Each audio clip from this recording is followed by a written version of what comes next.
It's an amazing story of perseverance and faith. David Green and his wife began making picture frames in their garage in the 1970s. They could never have imagined they would end up with the world's largest privately owned retail business, employing 32,000 people in more than 700 stores across 47 states. It's called Hobby Lobby. Take a look. David Green is the founder and CEO of Hobby Lobby, a retail crafting giant with over 700 stores across the country. David built the company on biblical values like giving, integrity, and excellence. In 2014, Hobby Lobby won a landmark Supreme Court case. The court ruled Hobby Lobby would not have to pay for birth control in their health care plan. It was a victory for faith-based businesses across the U.S. David says his success comes from putting God first, especially in the area of giving. In his book, Giving It All Away and Getting It All Back Again, he shares how the power of giving changed his life and can radically change yours too. Well, the book is called Giving It All Away and Getting It Back Again. David Green with Bill High. It's a book you really need to read.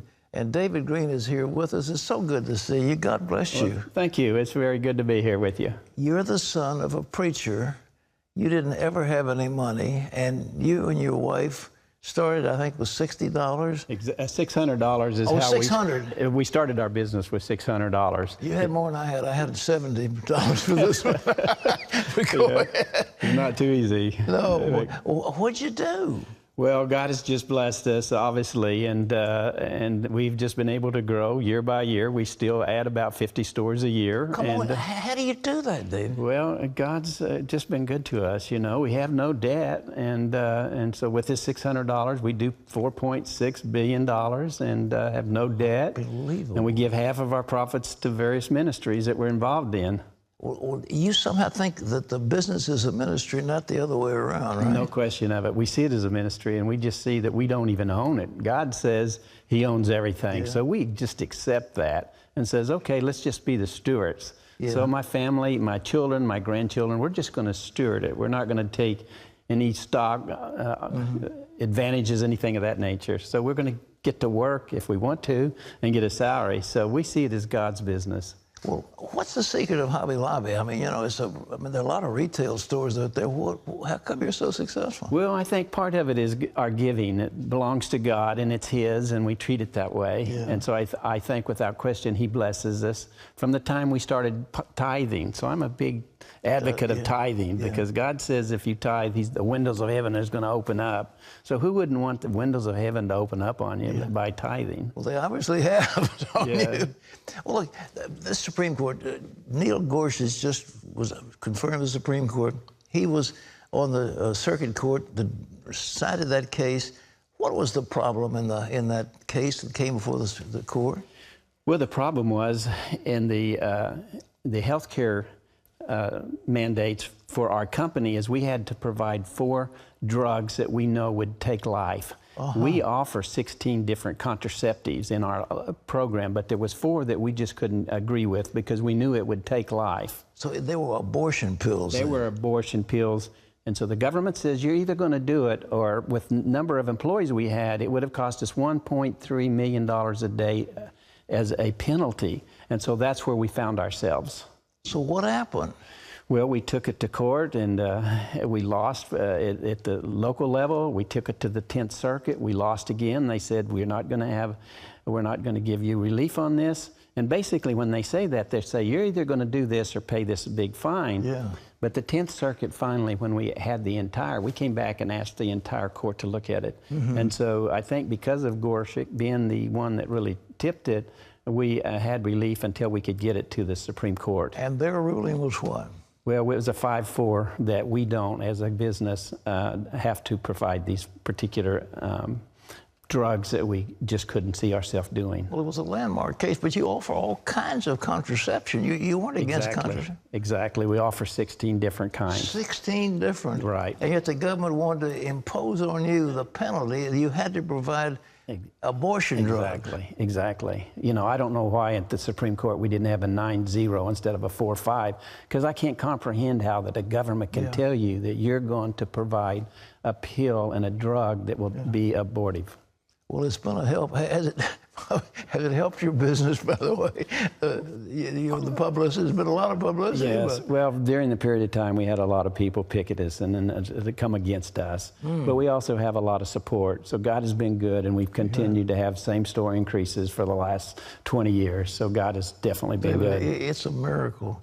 And you're growing, it's 4 or 5 billion a year now? This year we'll do 4.6 billion, and we have zero debt, and we add about 50, 60 stores a year, so we're very, very profitable.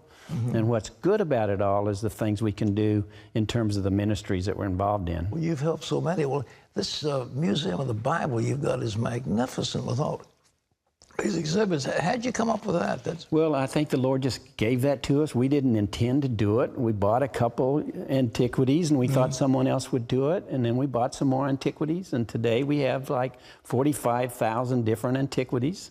And the project in Washington, D.C. is a $1 billion project when you take the building and the antiquities. And we have a lot of people come alongside us as well. Sure. But it's all going to happen. And so November the 17th, we'll open this Bible Museum, which we have such love for, God's Word. Of course. November the 17th. November 17th. Of this year, they'll open in Washington. Exactly. It's called the Museum of the Bible. Museum of the Bible. It's 2 blocks off of the mall, and it's 5 blocks from the Capitol. So we're placing God's Word in the middle of Washington, D.C. So we're really excited about it, because we think, as well as you do, of course, that we need to get back to this Word, God's Word. Last thing, you've decided with all this money that's come your way not to give it to your children. You're going to give it to the Lord. Well, we want to give it to the Lord, and we think the worst thing we could do is encumber our children with a lot of value where they may or may not work. But I'm not worried about my children anyway, but it just seems to be the wrong thing to do. Sure. So we see ourselves as just the stewards of it, and we're not touching the business other than the salary we make. I make the same salary I did 11 years ago. So this is not about me. It's about the ministries and the thing we can do for ministry. So you could spend enormously on yourself, and you deny yourself. You don't do any of that. No. You just live on a simple salary. We have a salary, same. I don't think I'll ever get a raise. I should get one, but anyway. If I were the board, I'd vote you a raise, David. I'm going to put you on the board. Well, listen, thank you for this book, Giving It All Away. It's available in Amazon or wherever books are sold. Exactly. Hey, it's available at Hobby Lobby. You can go in there and get it as well. Go to Hobby Lobby and get a book and buy some things there. It's beautiful stores. And David is going to be the featured speaker at our chapel today. You can join us live at noon on CBN.com. We'll be live streaming that service from Regent University Chapel. So one more fabulous speaker. But this is a great testimony of a humble man and his dear wife making an enormous business that's giving it all away. And that's the name of this book. David Green, thank you, my brother. God bless you. Thank you.